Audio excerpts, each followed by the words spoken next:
नमस्कार मित्रों, आज के व्याख्यान में हम लोक साहित्य के वर्गीकरण पर चर्चा करेंगे। लोक साहित्य वस्तुतः लोकमानस अथवा जनजीवन का दर्पण होता है। लोक साहित्य में हमको जन सामान्य के हृदय के उद्गार उपलब्ध होते हैं। सर्वसाधारण अपने मौलिक रूप में जो कुछ सोचता है अथवा अभिभूत करता है, उसका व्यक्त रूप हमको लोक साहित्य में देखने को मिलता है। लोक साहित्य के क्रियाकलापों को विद्वानों ने कई विधाओं में श्रेणीबद्ध किया है। लोक साहित्य का वर्गीकरण। डॉक्टर सत्येंद्र ने लोक साहित्य को केवल 4 श्रेणियों में विभक्त किया है। पहला है कहानियाँ, दूसरा गीत, तीसरा कहावतें, चौथा पहेलियाँ। इसी प्रकार लोक साहित्य के संभ्रांत विद्वान डॉक्टर कृष्णदेव उपाध्याय ने लोक साहित्य को 5 भागों में विभक्त किया है। पहला लोकगीत, दूसरा लोकगाथा, तीसरा लोक कथा, चौथा लोकनाट्य और 5वां लोक सुभाषित। विधाओं विषयक लोक और परिनिष्ठित साहित्य के विषय में लोक साहित्य का वर्गीकरण निम्नानुसार किया जा सकता है।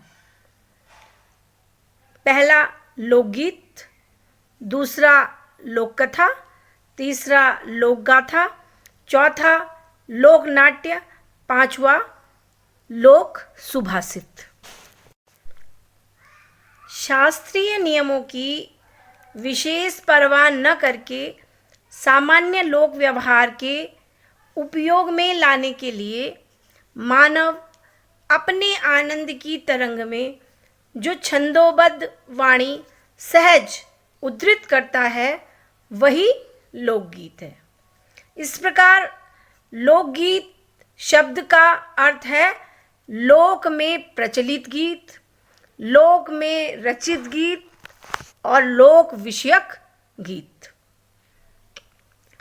अर्थात लोकगीत लोक के गीत हैं जिन्हें कोई एक व्यक्ति नहीं बल्कि पूरा लोक समाज अपनाता है। सामान्यतः लोक में प्रचलित, लोक के द्वारा रचित एवं लोक के लिए लिखे गए गीतों को लोकगीत कहा जा सकता है।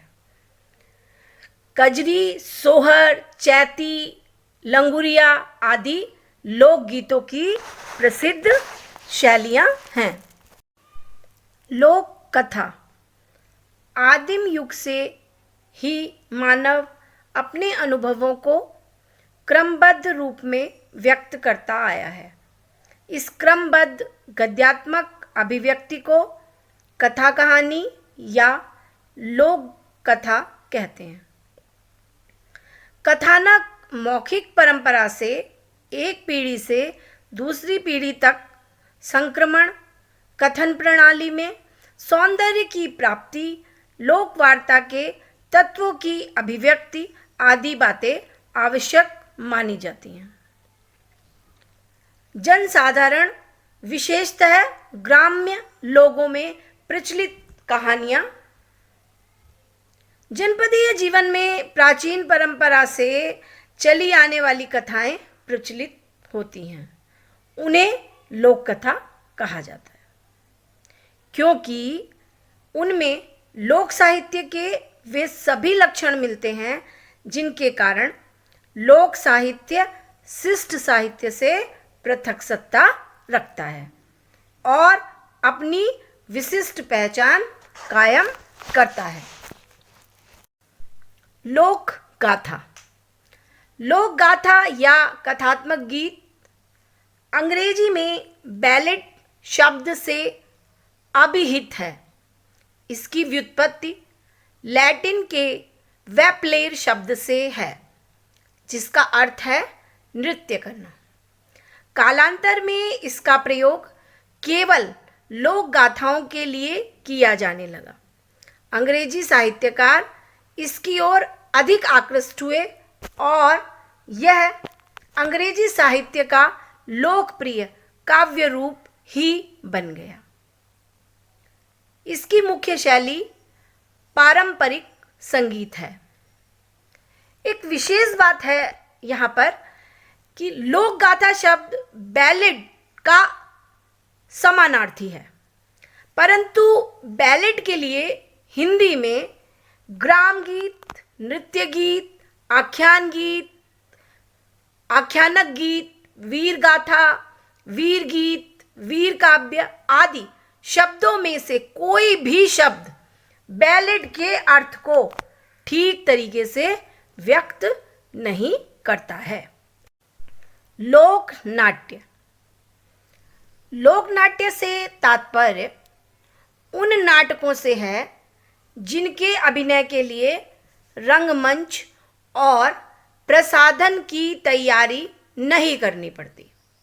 जन सामान्य की प्रति जब नाट्य रूप में अपनी अकृत्रिमता को संजोए हुए कथोपकथनों के माध्यम से किसी कथावृत्त को उपस्थित करे बिना विशेष साधनों के, तो उसे लोकनाट्य कहा जाता है। लोकनाट्यों का लोक जीवन से अत्यंत घनिष्ठ संबंध है। यही कारण है कि लोक में संबंधित उत्सवों, अवसरों तथा मांगलिक कार्यों के समय इनका अभिनय किया जाता है। आत्माभिव्यक्ति मनुष्य का स्वभाव है। अपनी इस प्रवृत्ति को वो विभिन्न कार्यों से अभिव्यक्त करता है। यह अभिव्यक्ति काव्य, चित्रकला, नृत्यकला, गायन, नाट्य आदि से संभव है। लोक नाट्य में इस आत्माभिव्यक्ति का पर्याप्त योगदान होता है। लोक सुभाषित। सुभाषित यानी सु प्लस भाषित अर्थात सुंदर ढंग से कही गई बात। ऐसे शब्द समूह, वाक्य या अनुच्छेदों को कहते हैं जिनमें कोई बात सुंदर ढंग से या बुद्धिमत्तापूर्ण तरीके से कही गई हो। सुवचन, सुक्ति, अनमोल वचन आदि शब्द भी इसके लिए प्रयुक्त होते हैं। ऐसे सुभाषित का व्यवहार लोक में कोई प्रसंग आ पड़ने पर होता है। लोकरूढ़ नीति वाक्यों के प्रयोग से कम शब्दों में और तर्क संगत ढंग से विचार व्यक्त करने में सुविधा होती है। अर्थात लोक सुभाषित जो होते हैं इनके प्रयोग से भाषा में बल आ जाता है और वह पाठक के मर्म को प्रभावित करने में समर्थ हो जाती है। इससे किसी कथन में तीव्रता और प्रभाव उत्पन्न किया जाता है।